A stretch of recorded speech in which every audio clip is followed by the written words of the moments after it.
Lesson 18.2, Task 3. Find the probability of dependent events.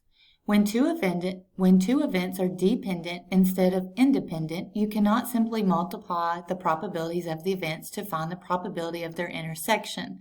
Instead, because the probability of one event depends on the other event, you must use a formula that involves conditional probability.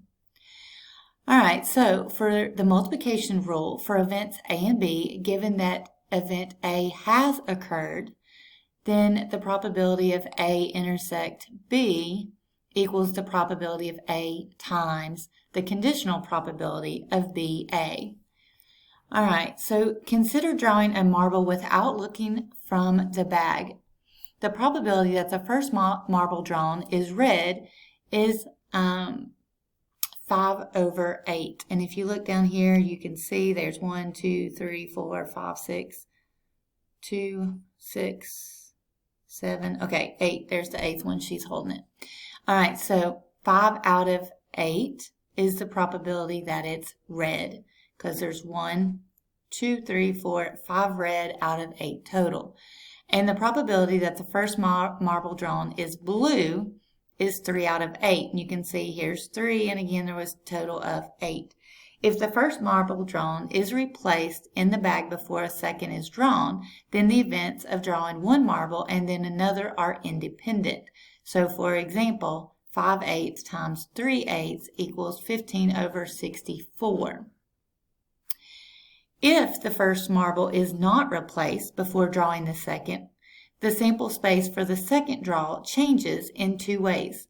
The number of marbles remaining in the bag is reduced, and the ratio of the remaining marble colors changes. In general, drawing without replacement leads to dependent events. All right, suppose a red marble is drawn and not replaced in the bag. What are the elements of the new sample space for the second draw? How does this help you find the probability of drawing a red marble and then a blue one without replacement? Fill in the blanks with the correct answers. All right, so if you start with 2, 4, 6, 8 marbles, and we're not going to replace it after we draw the first one, and it says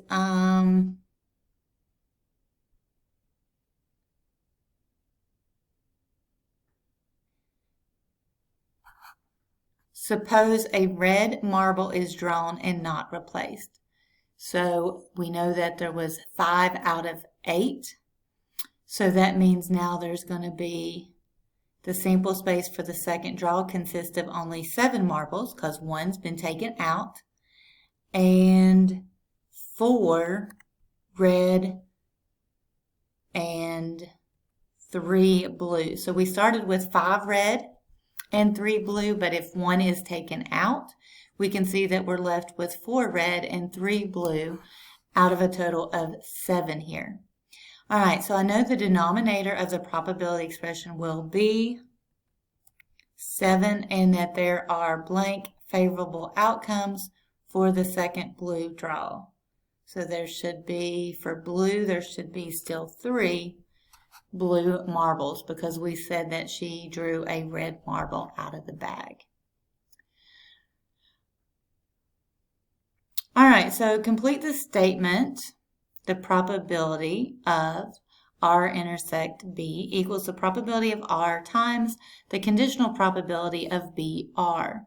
So it says the first thing we had was 5/8 times 3 out of what? So the second time, blue ones out of the total left was only 7. There was 7 left after one was drawn out of the bag of marbles.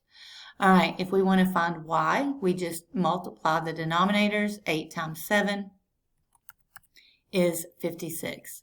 So you can see this number here comes from 5 times 3, and then 8 times 7, so 15/56 would be that fraction there. All right, so it says interpret your value of the probability of R intersect B, red intersect blue, in terms of the situation. How does this value compare with the probability of red intersect blue with replacement? Why does this make sense?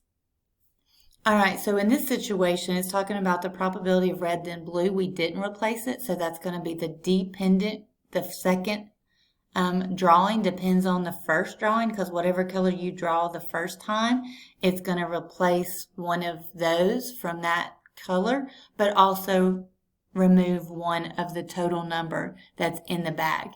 And if you replace it, then those two events would be independent.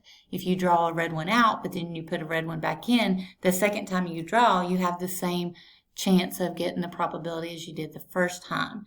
So hopefully that makes sense. Suppose that a blue marble is drawn from the bag, not replaced, and then a red marble is drawn.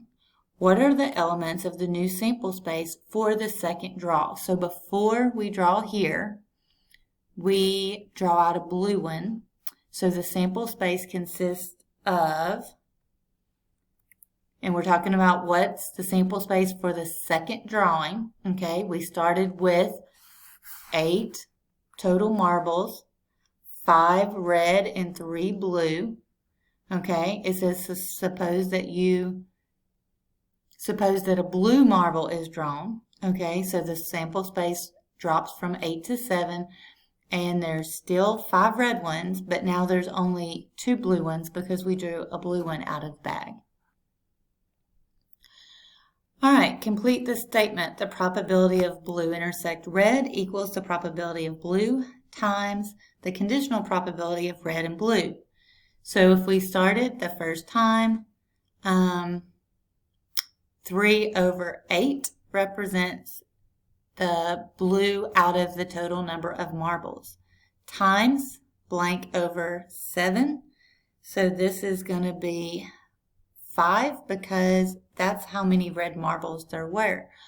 And then 3 times 5 equals 15 over the 56. So y equals 15 because you multiply the two numerators together. The 3 and the 5 that we just determined. There would be 5 red. All right, so compare your results from part A and C. What do you notice? How can you use these results to write an alternate expression for the multiplication rule for the probability of dependent events? All right, so if you look at expression A, all right, taking a red marble out would leave you with only 7 marbles to choose from your second drawing. And then if we look here, out of the 7 marbles left, 5 of them are red, and when multiplied, okay, that didn't help. All right, so compare your results from part A and C. Maybe that's not C. Oh, here's C. All right, sample space consists of 7 marbles, 5 red and 2 blue. You started with 8, 5 red and 3 blue. Take 1 blue away. That leaves you with 7 marbles, 5 red and 2 blue.